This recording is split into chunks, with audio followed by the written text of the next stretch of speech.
Sa previous video natin, tinalakay natin yung singular indefinite pronoun.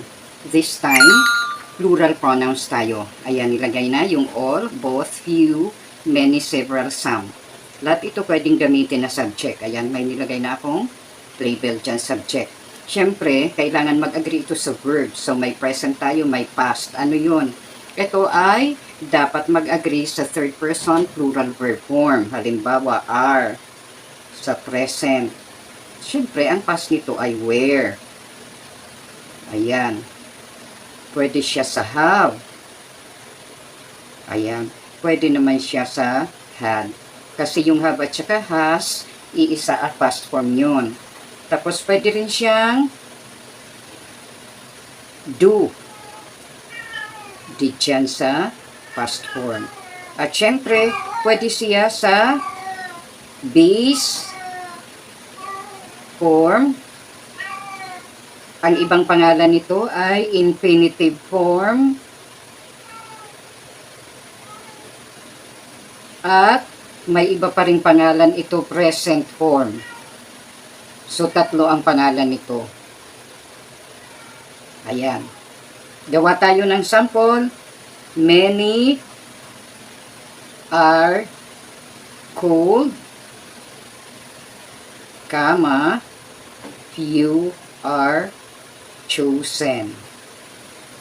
Encircle natin yung verb. Ito ngayon yung verb.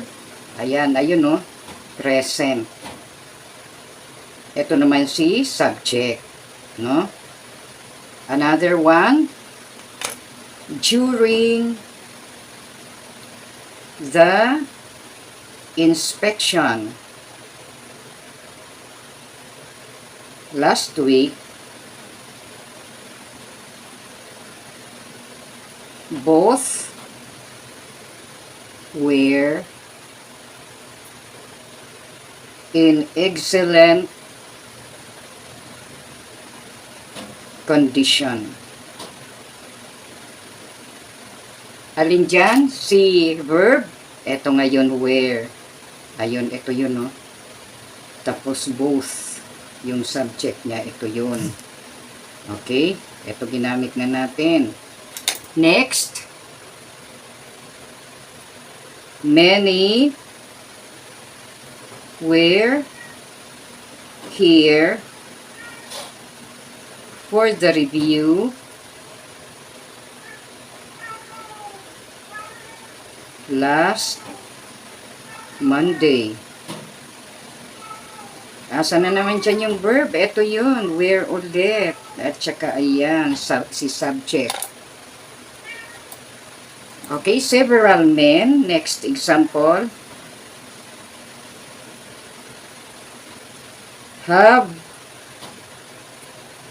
attended the orientation.